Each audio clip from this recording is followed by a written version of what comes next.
نقعنا معلقة أكل من شرش الحلاوة بكوب مي. شرش الحلاوة هذا شكلها مثل ما انكم شايفين. أنا وصيت عليها من على النت، هذا اسمها. نقعت معلقة أكل بكاسة مي كبيرة. نقعتها قبل بيوم طبعا مثل ما انكم شايفين. هلأ رح نحطها على الغاز، رح نخليها تغلي مجرد 7 دقايق، ما بدنا أكتر من 7 دقايق، وعلى نار واطية لأنه بتتمرمر.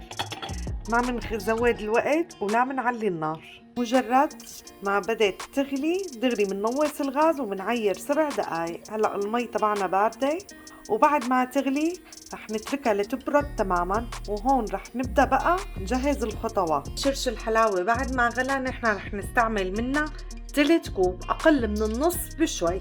هذا ال3 كوب هلأ رح نحطه على جنب. هلأ بدنا نساوي قطر.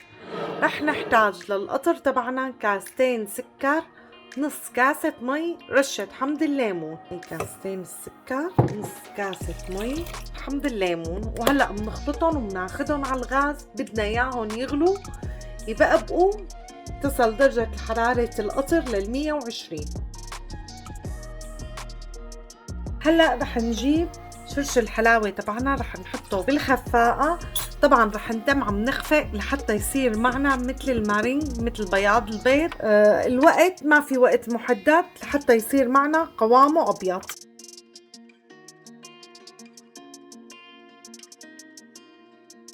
طبعا مثل ما انكم شايفين القوام تبعه أبيض. طبعا لسه في سوائل، بندمعم نخفق لحتى تروح هي كل السوائل. وهلا وقفنا خفق لحتى راحت كل المواد مثل ما انكم شايفين صار معنا. هلا بهي المرحله رح نحط فانيليا، ونحط 2 معلقتين ماء زهر. هي اول معلقه، هي ثاني معلقه، وزرف فانيليا كامل، وبنرجع بنخفقهم. وهي بعد ما انخفق والقطر تبعنا كتير غلى، صار كتير نار. هلا رح ننزله مثل الخيط، هي وشغاله الخفاقه، ابدا خيط رفيع.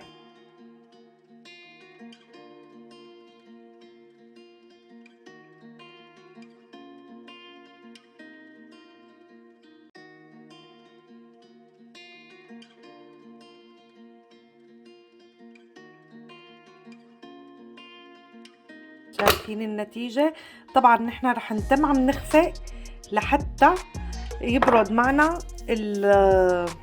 الناطف. بندمعم نخفق. ما تقولوا لي قديش الوقت، لانه كل ما خفقتوا كل ما اخذتوا نتيجة ممتازة. شايفين القوام؟ يا عيني، ناطف ولا مو ناطف؟ ناطف. يلا رجعوا للخفق لحتى تبرد.